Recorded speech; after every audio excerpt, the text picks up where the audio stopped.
got some things to talk about. And as you can see by that title, you might be asking yourself, who punches who in the mouth and what's going on?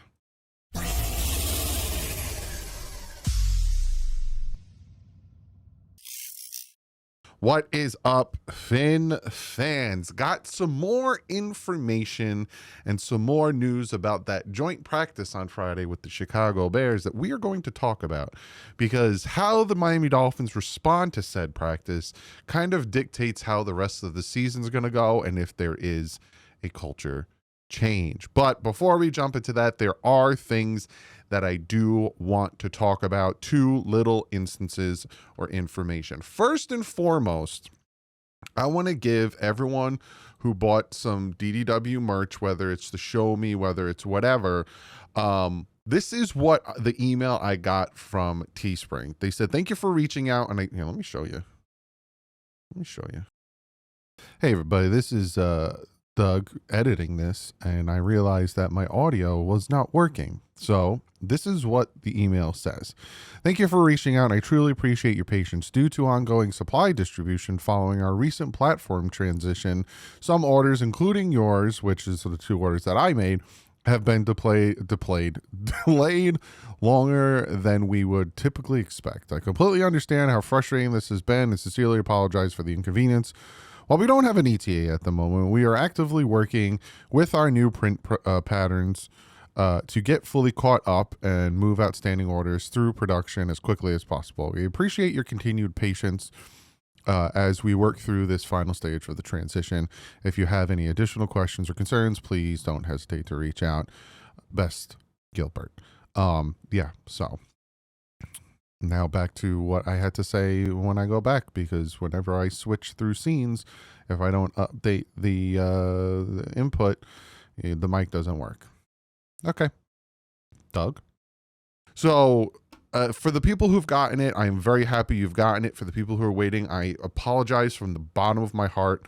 Teespring, I'm probably not going to be using them anymore because this is a problem and I don't want my name associated to people getting merchandise and it taking this long for you to get it. Again, you saw the orders that I even put in. I haven't even got my orders, so I'm probably not going to be using Teespring anymore.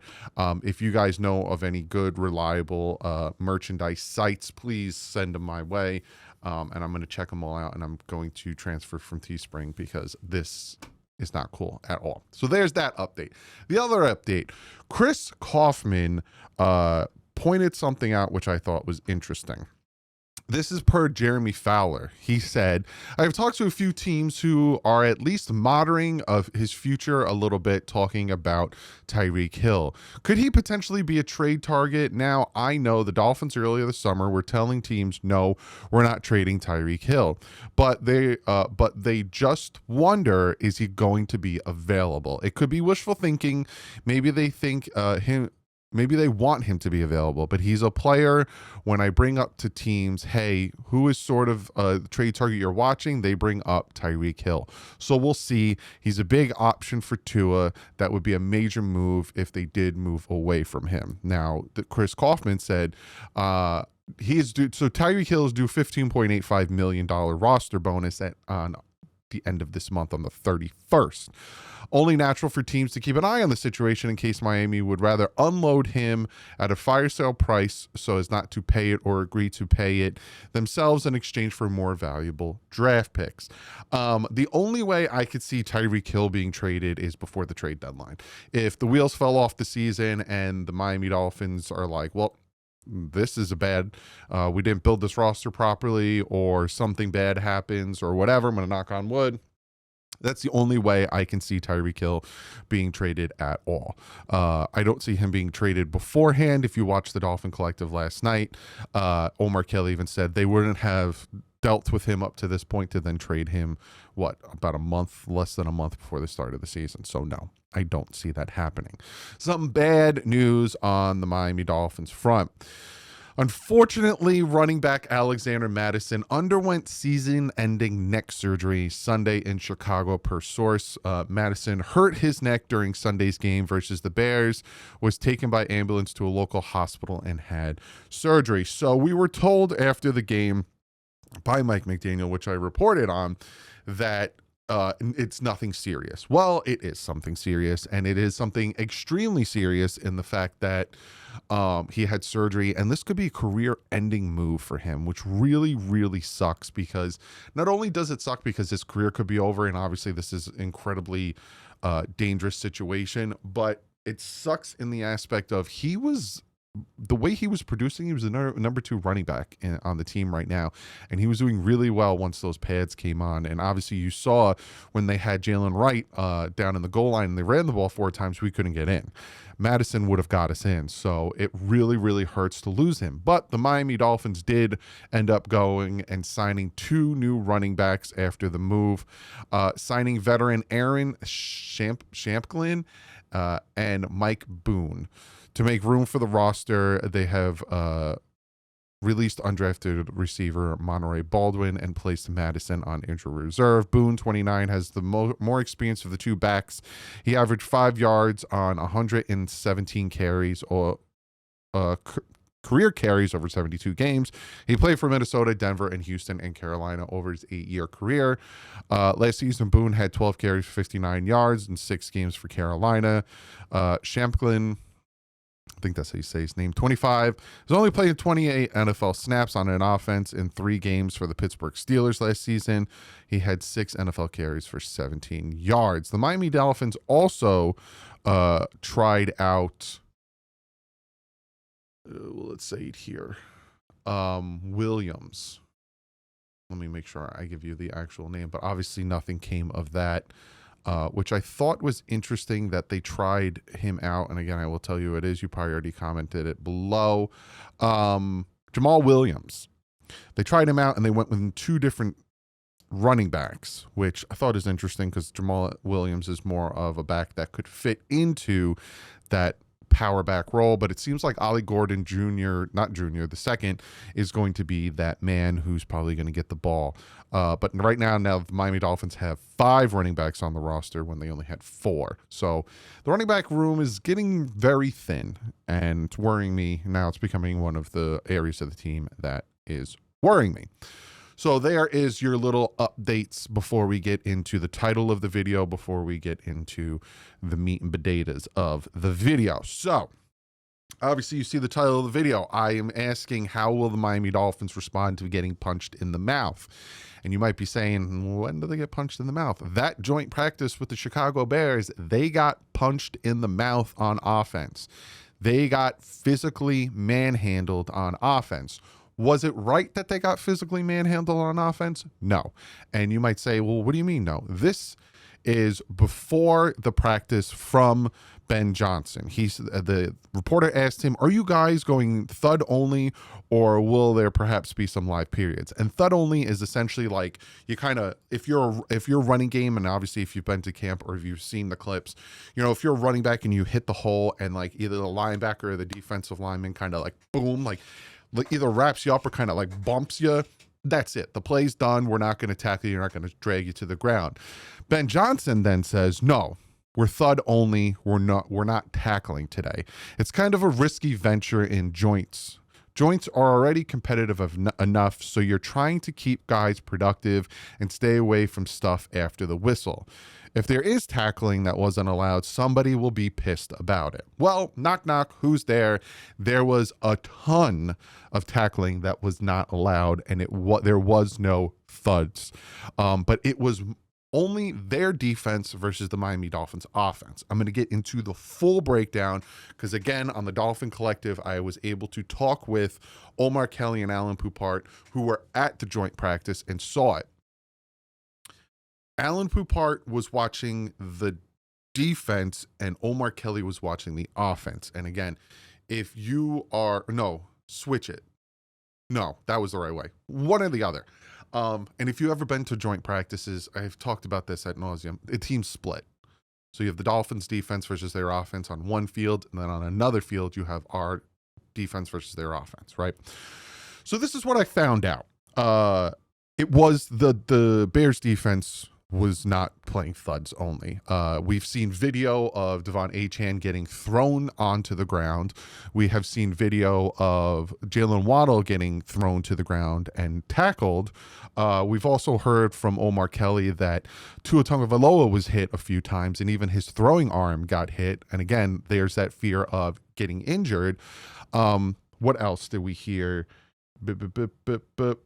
That's most, they were not abiding to what Ben Johnson said. Now, did Ben Johnson stop it? No, not at all. And then you have this tweet from a beat writer for the Chicago Bears saying, hopefully the Dolphins beat is okay with the Bears tackling today, meaning for the preseason game. Kind of a snood little remark, being that Ben Johnson literally came out and came to an agreement that thuds only, we're not going to go aggressive. And again, if you go back and watch The Collective, you'll hear Omar Kelly and Alan Poupart both essentially say, yeah, no, their defense was, coming after the Dolphins offense, like going for broke and going for throats and stuff, essentially, not saying literally. The Dolphins defense on the opposite side had no idea about that. And that's why they didn't retaliate, because for a fact, if the Dolphins defense knew what their offense was going through, they would have started to do that to their offense. And then I bet you Ben Johnson would have been like, whoa, whoa, whoa. Because obviously Ben Johnson was watching his offense, not his defense. And I think somebody in the collective asked, like, would Mike McDaniel have gone over? I think TD asked, like, would he? And you don't want to be that guy. You don't want to be that guy who's like, hey, listen here, Mr. Man, you shouldn't be hitting our guys that hard. And that's why a scuffle did happen. But the funny thing is, it happened between two players. And essentially, this is from an article. The argument centered around Dotson's play and how Brooks had a higher standard for the sixth year than he was producing in the joint practice, which featured Miami's defense outshining Chicago's offense. Dotson later produced a sack in 11-on-11 period of that joint practice. Brooks said scuffle was about knowing his ability to do everything out there on the football field. I don't think he's limited any part of his game, Brooks said. Iron sharpens iron. We are trying to get the best out of each other. And like I said, when I found out on Friday that there was a scuffle between two Dolphin players, I was fine with it, because Jordan Brooks is doing what he needs to do to toughen up this team, to toughen up this defense. And he has set a higher standard for how they should be playing on that field. And you saw it in the preseason game when Dotson made the tackle and Brooks hyped him up for doing his job.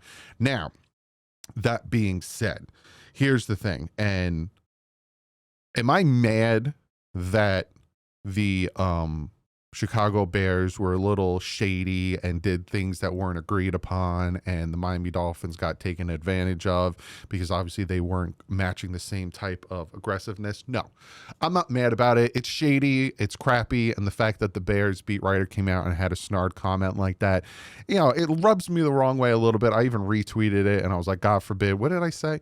My exact quote was, God forbid you stick to an agreement. So that's, it is what it is. But here's my thing, and here's where I wanted to make this video, and here's why I'm wondering the response. They need to learn from this. We have constantly talked about how we go up against the Bills, we go up against the Ravens, we go in the cold, we go in the playoffs, and the Dolphins get punched in the mouth, and they kind of take a few steps back, and they kind of lose their momentum, and everything falls apart. In this joint practice with Chicago, they were playing press coverage, and the Miami Dolphins offense was having a hard time making any type of advancement because of these receivers getting pressed after pressed after pressed after pressed and dealing with this physicality. The Dolphins needed this. Regardless if it was agreed upon or not, regardless if Ben Johnson said one thing and his defense did the other, and then, things happen. Regardless, the Dolphins needed this, and we need to see how they respond to this now. Like I said in the preview for the preseason game, respond to it. And they did. The Dolphins offense marched up and down the field.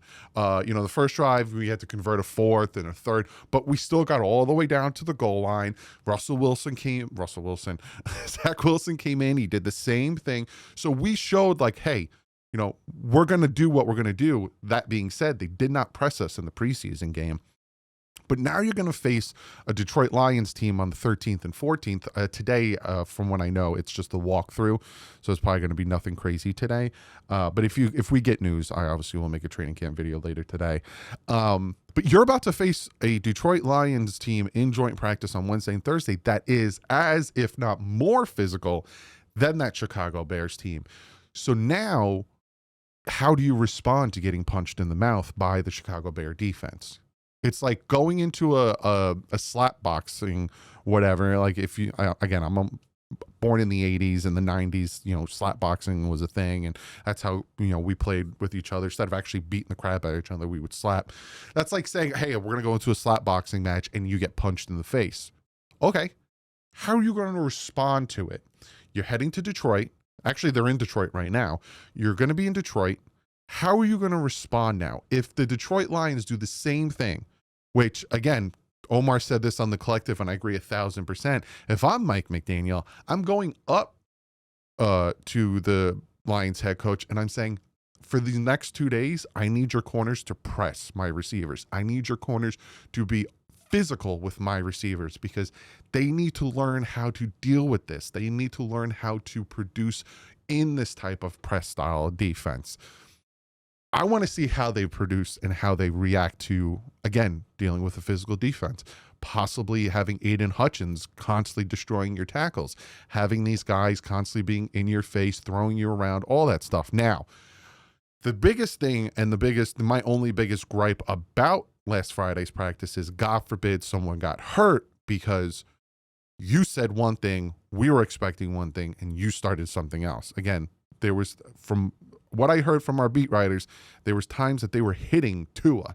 And regardless of how you feel about Tua or anything, there's a forbidden rule that you don't touch the quarterbacks. Caleb Williams didn't get touched. We shouldn't have gotten touched. Plain and simple. And I think it's funny that, they were doing all this stuff to us, but obviously our team wasn't playing like that physicality, tackle to the ground. First play of Caleb Williams, Jordan Brooks picks him off. Or it was a Terrell Dotson. One of the linebackers picks him off. I think it was Jordan Brooks. It's like, okay, you're playing that physical game. Well, we still beat you. We still beat you with our defense, playing smart, not crossing the line, and we picked you off. But anyway, how are they going to respond? How are they going to respond in Detroit? Because it's another team. And again, if I'm McDaniel, I'm saying to Dan Campbell, press us. Be physical. I need to see how these guys are going to respond to this physicality again. Are they going to push back? Are they going to fight harder? Because this is one of the stigmas that the Miami Dolphins have to get over. You're a weak team. You don't play well in the cold. You can't play well against, winning teams, all of this stuff. Now is the time to work on it. Now is the time to have these teams. Okay. Ben Johnson, you agreed to something and your defense backed off on it. All right. Now we're prepared. Let's see what Detroit does. And I'm hoping in the next 2 days I find out, wow, the Dolphins offense is playing a little bit more physical after Chicago, and they're realizing this needs to be done. I'm hoping that Steeler and Jordan Brooks and all of the captains on the offense, whether it's Brewer or it's Tua, like I hope it's Tua saying, we got punched in the mouth on Friday. We need to come back and start punching people first before we get hit. Like this is something that these captains on this team need to bring the team together in the locker room and say, we can't be those chumps, because it's not like it was a thing that stayed in between Chicago and Miami and it was stayed in this little market. It was a nationally televised thing, not televised, but everyone knows, everyone talked about Miami just got punked on offense in Chicago. Now our defense didn't get punked. Our defense actually punked their offense. But again, that narrative of the Dolphins are weak was just put out nationally. Got to respond. Because again, if you go, I'll say it for the 400th time, you go into Detroit punches you in the mouth, and you don't hit back, not a good look. It's not a good look at all. So, that's why, I heard everything that Omar and Allen was saying. I was taking my notes and I was listening, and I'm thinking to myself, they got to respond. And then even Omar said, and TD said that, like, they were all of us were in agreement. Like, the Dolphins needed this. How are they going to respond? And that is the biggest question, because how they respond is kind of how the trajectory of the season is going to go. Because week 3, you face the Buffalo Bills, who constantly punch us in the mouth. Week 2, you are facing the New England Patriots. Now, what New England Patriot is it? Because obviously every time we face Mike Vrabel, we get punched in the mouth. So this is going to dictate it. And then we got the Jets. So a lot of things are in play. A lot of things are getting very interesting. So it's going to be interesting to see how these next couple days go, how this preseason game on Saturday goes. So comment below. Let me know what you guys think. Again, to everyone who ordered merch, please let me know as soon as you get it so I know you got it. I will let you know as soon as I get mine. I am still fighting for everyone to get their stuff. I, again, apologize from the bottom of my heart that we're all dealing with this. I am not using Teespring anymore. I think I'm going to remove them from below so no one else buys merch by them by accident. And again, if you know any good merch websites or anything that are reliable and good, comment them below. I will see you tomorrow or later today. If we get news about the walkthrough today, I will make a video, but if not, I will talk to you guys tomorrow with the first joint practice with the Detroit Lions. But like usual, stay classy. F's up.